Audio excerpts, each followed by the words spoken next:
أعوذ بالله من الشيطان الرجيم. بسم الله الرحمن الرحيم. الحمد لله رب العالمين والصلاة والسلام على سيدنا محمد وآله وصحبه أجمعين. أما بعد، إن أريد إلا الإصلاح ما استطعت وما توفيقي إلا بالله عليه توكلت وإليه أنيب. ما شاء الله كان وما لم يشأ لم يكن ولا حول ولا قوة إلا بالله العلي العظيم. أعوذ بالله من الشيطان الرجيم. بسم الله الرحمن الرحيم. يا أيها الذين آمنوا كتب عليكم الصيام كما كتب على الذين من قبلكم لعلكم تتقون. صدق الله مولانا العظيم. പ്രിയ സഹോദരങ്ങളെ, അല്ലാഹു സുബ്ഹാനഹു വ തആല നോമ്പ് നിർബന്ധമാക്കിയതിന്റെ ലക്ഷ്യം ഈ ആയത്തിലൂടെ അല്ലാഹു തആല പറഞ്ഞു, ലഅല്ലക്കും തത്തഖൂൻ. നിസ്കാരം തുടങ്ങി ഇസ്ലാമിന്റെ ഒരുപാട് ഇബാദത്തുകളൊക്കെ നമുക്ക് അല്ലാഹു തആല നിർബന്ധമാക്കിയപ്പോൾ പറയാത്ത ഒരു ശൈലിയാണ് ലഅല്ലക്കും തത്തഖൂൻ. നിങ്ങൾ അല്ലാഹുവിന്റെ കൽപ്പനകൾ സ്വമേധയാ അനുസരിക്കാനും അവൻ വിരോധിച്ച കാര്യങ്ങൾ സ്വഇഷ്ടപ്രകാരം തന്നെ വെടിഞ്ഞു നിൽക്കാനുമുള്ള ഒരു പരിശീലനം നിങ്ങൾക്ക് നൽകി അതിലൂടെ തഖ്വയുടെ വഴിയിൽ നിങ്ങളെ നടത്താൻ വേണ്ടിയിട്ടാണ് നോമ്പ് നിങ്ങൾക്കൊരു പരിശീലന കളരിയായി തന്നത് എന്നാണ് അല്ലാഹു പറഞ്ഞതിന് ചുരുക്കം. അത് തന്നെയാണ് യഥാർത്ഥത്തിൽ എല്ലാ അമലിനും ചുരുങ്ങിയത് 10 മുതൽ 70 700 പ്രതിഫലം ഇല്ല സൗം. നോമ്പിന് അങ്ങനെ ഒരു കണക്കില്ല. ഫഇന്നഹു ലീ വ അന അജ്സി ബിഹി. ഇപ്പം കേൾക്കുന്ന ഹദീസല്ല, പുതിയതൊന്നുമല്ല. അത് എനിക്ക് വേണ്ടിയിട്ട് ചെയ്യുന്ന ഒരു കാര്യമാണ്. അതിന് ഞാൻ കണക്ക് പറയാതെ പ്രതിഫലം നൽകും. എല്ലാ ഇബാദത്തും അള്ളാഹുവിന് തന്നെയാണ് എന്ന് പറഞ്ഞാൽ അള്ളാഹുവിന്റെ കൽപ്പനക്കനുസരിച്ചാണ്, അതല്ലെങ്കിൽ അള്ളാഹുവിന്റെ പ്രതിഫലം പ്രതീക്ഷിച്ചുകൊണ്ടാണ്. ഇവിടെ എന്താ ഒരു പ്രത്യേക ശൈലി? പ്രസിദ്ധമായ ഒരു ഹദീസ് ഇമാം ബുഖാരിയും മുസ്ലിമും ഒക്കെ റിവായത്ത് ചെയ്തൊരു ഹദീസ്, റമളാൻ മാസം വന്നാൽ സുഫിദത്തി ശയാത്തീൻ. എപ്പോഴും കേട്ട ഹദീസല്ലേ? പിശാചുക്കളെ മുഴുവനും ആമം വെക്കപ്പെടും. മറ്റൊരു ഹദീസിൽ കാണാം സുൽസലത്തി ശയാത്തീൻ, പിശാചുക്കളെ ചെങ്ങലക്ക് ബന്ധിക്കപ്പെടും. രണ്ടും ഒരാളാ പറഞ്ഞത്, അതുകൊണ്ട് രണ്ടും ഉണ്ടെന്നാ മനസ്സിലാകുക. എന്ന് പറഞ്ഞാൽ കൈക്കും കാലിനും ആമം വെക്കപ്പെടുക മാത്രമല്ല, ചങ്ങലയിൽ ബന്ധിക്കപ്പെടുകയും ചെയ്യുന്നു. അപ്പൊ പിന്നെ എന്തുകൊണ്ട് റമളാൻ മാസത്തിൽ അക്രമങ്ങളും അനീതികളും അനാശാസ്യ പ്രവണതകളും നടമാടുന്നു? ചിന്തിക്കട്ടെ. പലപ്പോഴും സംശയം ഉണ്ടാക്കുന്നൊരു സംശയമാണ്. മനുഷ്യനെ തിന്മയിലേക്ക് പ്രചോദനം നൽകുന്ന, തിന്മയിലേക്ക് നമ്മെ പിടിച്ചു വലിക്കുന്ന 4 ശക്തികളുണ്ട്. എല്ലാവർക്കും അറിയുന്ന അതിൽപ്പെട്ട ഒരു ശക്തി മാത്രമാണ് പിശാച്. പിശാചിനെ ബന്ധിക്കപ്പെടുകയും ആമം വെക്കപ്പെടുകയും ചെയ്യും എന്ന് പറഞ്ഞ അക്ഷരാർത്ഥത്തിൽ തന്നെയാണ്. മനുഷ്യനെ വഴിപേപ്പിക്കാൻ വേണ്ടി ശ്രമിച്ചുകൊണ്ടിരിക്കുന്ന പിശാചിനെ കൈകാലുകൾക്ക് ആമം വെച്ച് ചങ്ങലയിൽ കെട്ടി ബന്ധിക്കപ്പെടുമെന്ന് പറഞ്ഞ അക്ഷരാർത്ഥത്തിൽ തന്നെയാണ്. അങ്ങനെ വരുമ്പോൾ പൈശാചികമായ ദുർബോധനത്തിന് വശംവദനായിക്കൊണ്ട് മനുഷ്യൻ തെറ്റിലേക്ക് പോകുന്നില്ല റമളാനിൽ. അപ്പൊ റമളാനിൽ തെറ്റിൽ നിന്നിട്ട് മാറി നിൽക്കാനുള്ള മനുഷ്യന്റെ സാഹചര്യം ഒരു പടി അനുകൂലമാണ്. പിശാചില്ല. ബാക്കി 3 ശക്തികൾ വീണ്ടും ഇവിടെ സ്വതന്ത്രമായി പ്രവർത്തിച്ചുകൊണ്ടിരിക്കുന്നു എന്ന് മനസ്സിലാക്കണം. ഏതാ? ഒന്ന് നഫ്സ്. വമാ ഉബരിഉ നഫ്സി ഇന്ന നഫ്സ ലഅമ്മാറത്തുൻ ബിസ്സൂ. അല്ലാഹു തആല പറയാ, ഞാൻ ഒരിക്കലും എന്റെ ശരീരത്തെ ആത്മപ്രശംസ നടത്തുന്നില്ല, ഞാനൊരു കുറ്റവാളിയല്ല എന്ന് ഞാൻ ഒരിക്കലും പറയില്ല. കാരണം മനുഷ്യന്റെ നഫ്സ് അമ്മാറത്തും ബിസ്സൂ ആണ്. നിരന്തരം മനുഷ്യന്റെ നഫ്സ് തെറ്റിലേക്ക് പ്രചോദനം നൽകിക്കൊണ്ടേയിരിക്കുക എന്നത് അതിന്റെ പ്രകൃതി ഗുണമാണ്. അങ്ങനെ നഫ്സിന്റെ നിരന്തരമായ തെറ്റിലേക്കുള്ള പ്രേരണയും പ്രചോദനവും റമളാൻ മാസത്തിൽ മാറ്റിവെക്കപ്പെടുന്നില്ല, ചെങ്ങലക്കപ്പെടുന്നില്ല. മറ്റൊന്ന് ഷഹ്വ,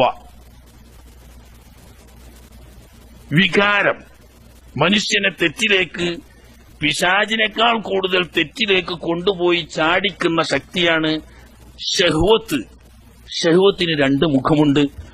ഷഹ്വത്തുൽ ബത്ൻ, ഷഹ്വത്തുൽ ഫർജ്. ഇമാം മുസാദ് റഹ്മത്തുള്ളാഹി അലൈഹി അങ്ങനെ രണ്ടായി വിഭജിച്ചിട്ടുണ്ട്. ഒന്ന് വയറ്റിന്റെ വികാരം, മറ്റൊന്ന് ഗുഹ്യസ്ഥാനത്തിന്റെ വികാരം. ഈ രണ്ട് വികാരങ്ങളും മനുഷ്യനെ തെറ്റിലേക്ക് നിരന്തരം പ്രോത്സാഹിപ്പിക്കുകയും പ്രചോദനം നൽകുകയും പിടിച്ചു വലിക്കുകയും ചെയ്യുന്ന രണ്ട് ശക്തി. ഈ ഭാഗം നാം ബോധപൂർവം നിയന്ത്രിച്ചു കൊള്ളണം. അത് പരിശീലിപ്പിക്കാൻ വേണ്ടിയിട്ടാണ് വീട്ടിൽ സുലഭമായി അന്നപാനാദികൾ ഉണ്ട്. ഒക്കെ ഹലാല. ഹലായ ഭക്ഷണമുണ്ട്, ഹലാലായ പാനീയമുണ്ട്. നമ്മുടെ കൈപ്പാടകലെ സാധനമുണ്ട്. ഈ ഹലാലായ ഭക്ഷണവും ഹലാലായ വെള്ളവും കൈപ്പാടകലെ വെച്ചുകൊണ്ട് അള്ളാഹുവിനു വേണ്ടി ആ ഭക്ഷണം മാറ്റിവെക്കുക, അള്ളാഹുവിനു വേണ്ടി ആ വെള്ളം മാറ്റിവെക്കുക എന്നൊരാജ്ഞ അള്ളാഹു തന്നുകൊണ്ട് ഹലാലായ വെള്ളവും ഭക്ഷണവും കൈപ്പാടകലെ നിർത്തിക്കൊണ്ട് എരിപൊരി കൊള്ളുന്ന വയറും ഉണങ്ങുന്ന തൊണ്ടയും ഉള്ളതോടുകൂടി തന്നെ ഇപ്പോൾ എനിക്ക് അള്ളാഹു അത് മാറ്റിവെക്കാൻ ആജ്ഞ നൽകിയത് കൊണ്ട് ഞാനത് മാറ്റിവെക്കുന്നു എന്ന് ബോധപൂർവം മാറ്റിവെച്ചുകൊണ്ട് ഷഹ്വത്തുൽ ബത്ൻ അഥവാ വയറ്റിന്റെ വികാരത്തെ നിയന്ത്രിക്കാൻ നീ ശീലിച്ചു കൊള്ളണം. എന്തിന്? ഈ പരിശീലനത്തിലൂടെ നാളെ ഹറാമായ അന്നപാനാദികളിൽ നിന്നിട്ട് വിട്ടുനിൽക്കാനുള്ള മാനസികമായ ശേഷി നീ നേടിയെടുക്കണം. അതിനുള്ള പരിശീലനമാണ് ഹലാലിനെ വിട്ടുകൊണ്ട് ഹറാമിനെ വിട്ട് മാറി നിൽക്കാനുള്ള കഴിവുണ്ടാക്കിയെടുക്കുക. അതാണ് ലഅല്ലക്കും തത്തഖൂൻ. പിന്നീട് നിങ്ങൾ തഖ്വ ജീവിതത്തിൽ ഉൾക്കൊള്ളാനുള്ള പരിശീലനം തരാൻ വേണ്ടിയിട്ടാണ്. ഇപ്പോ പലിശ, ആരാന്റെ ഹക്കില്ലാത്ത പിടിച്ചുപറിച്ചത്, അക്രമമായി കൊള്ള ചെയ്തത് തുടങ്ങി അള്ളാഹു ഹറാമാക്കിയത് വയറ്റിന്റെ ഷഹ്വത്താണ്. ഈ വയറ്റിന്റെ ഷഹ്വത്തിനെ നിയന്ത്രിക്കാൻ ഹലായ അന്നപാനാദികൾ അള്ളാഹുവിനു വേണ്ടി വിട്ട ഞാൻ അള്ളാഹു ഹറാമാക്കിയതായിരിക്കുന്ന അന്നപാനാദികൾ ഒരിക്കലും ഉപയോഗിക്കില്ല എന്നൊരു മാനസികാവസ്ഥയിലേക്ക് ഇവനെ പടിപടിയായി വളർത്തിക്കൊണ്ടുവരാൻ വേണ്ടി ഹലാലിലൂടെ അല്ലാഹു പരിശീലിപ്പിക്കുന്നു. അതോടുകൂടി തൊട്ടടുത്ത് തന്നെ കൈപ്പാടകലെ തന്റെ പ്രിയപ്പെട്ട ഭാര്യയുണ്ട്. താൻ പറഞ്ഞ തിരുവായ്ക്ക് എതിരുവായില്ലാതെ എന്തും അനുസരിക്കാൻ അവൾ സന്നദ്ധയാണ്.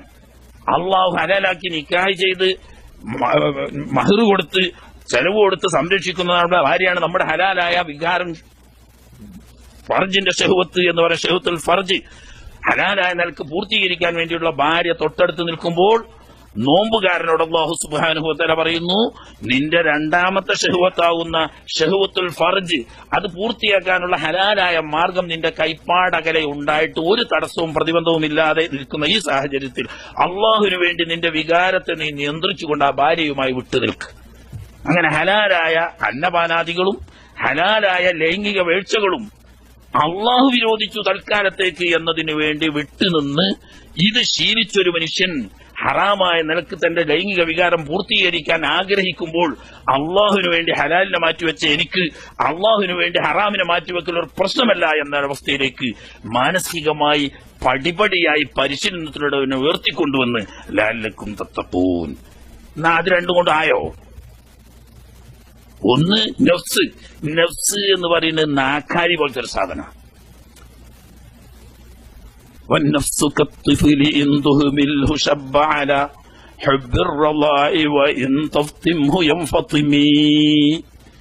ചെറിയ കൊച്ചു കുഞ്ഞുങ്ങളെ പോലെ അതിന് താല്പര്യപ്പെടുന്നതും ആഗ്രഹിക്കുന്നതും ഇഷ്ടപ്പെടുന്നതും അങ്ങനെ നിരന്തരം കൊടുത്തുകൊണ്ടിരിക്കുമ്പോൾ ദുശ്ശീലം അതിന് വർദ്ധിച്ച് വർദ്ധിച്ച് ചീത്തയാവുകയല്ലാതെ ഒരിക്കലും അത് നന്നായി തീരൂല. കൊച്ചുകുഞ്ഞുങ്ങളുടെ ശൈലിയാണ് ശരീരത്തിനെ കർശനമായി നിയന്ത്രിച്ചു കൊള്ളണം.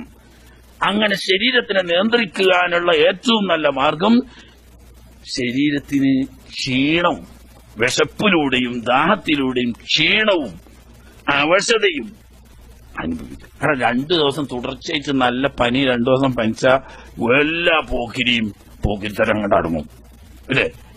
വേണ്ട, ഒരു പല്ലുവേദന അരമണിക്കൂർ സഹിച്ചാ ഓന് ലോകം ഇങ്ങനെ ഞാൻ എന്റെ കൈ പിടിച്ചിട്ട് ലോകത്തിന്റെ വട്ടക്കണ്ടി പിടിച്ചിട്ട് ഞാൻ മറിക്കും എന്ന് പറഞ്ഞ ധിക്കാരി അരമണിക്കൂർ പല്ലുവേദന ഉണ്ടായി.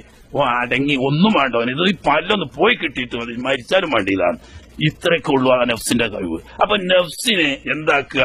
വിശപ്പിലൂടെയും ദാഹത്തിലൂടെയും ക്ഷീണത്തിലൂടെയും നിയന്ത്രണ വിധേയമാക്കി എടുക്കുക. അത് 3 ആയാലും പോരാ. അത് മൂന്ന് ഞാൻ പറഞ്ഞെങ്കിലും സംഗതി രണ്ടാണ്. ഒന്ന് ശഹ്വത്താണ്, മറ്റൊന്ന് നഫ്സാണ്. ശഹ്വത്ത് രണ്ട് ആദ്യമുണ്ട് എന്ന് മാത്രം. ആ രണ്ടും ഇവിടെ നോമ്പിൽ അല്ലാഹു സുബ്ഹാനഹു വ തആല പ്രയോഗവൽക്കരിച്ച് കാണിക്കുകയും ചെയ്തു. ഇതിന്റെ ഒക്കെ പുറമെ നാലാമത്തെ ശത്രു, അതല്ലെങ്കിൽ തെറ്റിന്റെ ഉപാസകര്, നാലാമൻ ദുനിയാവാ. ദുനിയാവ് പണ്ട് കവി പറഞ്ഞില്ലേ, കനകം മൂലം കാമിനി മൂലം കലഹം പലവിധ മുലകിൽ സുലഭം എന്ന് പറഞ്ഞ്. ഒന്ന് പെണ്ണ് മുഖേനവും രണ്ട് പൊന്നു മുഖേന. പൊന്ന് എന്ന് പറഞ്ഞാൽ ദുനിയാവ്. ഈ ദുനിയാവിന് വേണ്ടിയിട്ട് എന്തൊക്കെ കളികളാണ് നമ്മൾ കളിക്കുന്നത്.